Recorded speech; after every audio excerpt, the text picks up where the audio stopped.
My name's John Fumade, and my experience with guns, I grew up with guns. My father's always owned a weapon, been around them, knew the basics of handling a weapon, always make sure you treat it as if it's loaded, things like that. And that's about the extent of it. I never went through any actual training on what I should do. I just went by what my dad told me. I wanted to get a concealed carry. I have a wife, I have a daughter that's 11, for my safety, and for their safety.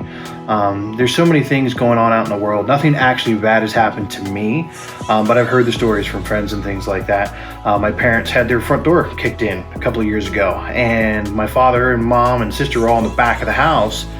Luckily, they yelled and the person ran, but something like that's just scary, and you want to be prepared, but you want to be prepared in a way that you're not going to do something stupid. Me, no. For the reason, because of what I do for a living, my schedule is very hard. I've done enough online training with my career that sometimes the online training is, sometimes better than sitting in a classroom. Sometimes, you can get distracted or you're tired or whatever. The online class allows you to sit it at your own pace, go through a section. If you need to get up, walk around, you get up, you walk around.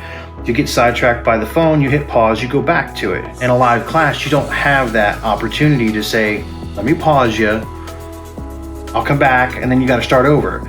Meanwhile, everybody else is suffering. At home, you have that ability to hit play, hit pause, stop if you're tired, and then come back to it. I really liked it. It was very informative. What I liked about it is as you were talking in the video, you would have sometimes a website or you'd have a Florida statute down there, and it allowed me to still listen to what you were saying and then be able to open up another page and go look at it. I'm able to multitask, not everybody can, but it allowed me to be able to multitask and still get the information that I needed.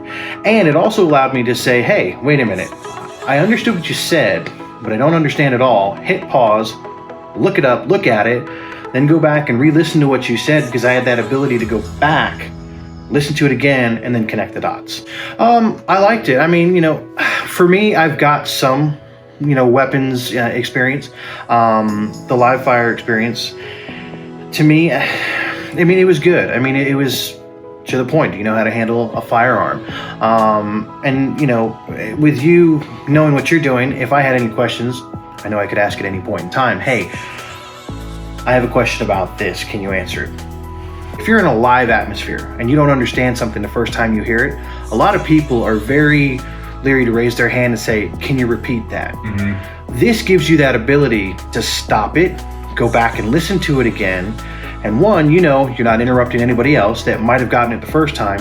And two, you can go back and listen to it as many times as you need to make sure you have a full understanding of it. And that's what that online course does. It allows you to go back as many times as you need to where you finally have a full understanding of it. You need to come and take the online course here. It's fantastic. You as an instructor are fantastic. The other thing I really liked about it is you were engaging. You throw a little joke in there every now and then that I'd stop and go, that was pretty good. It wasn't boring. It was very informative and it kept your attention, which is what I really liked.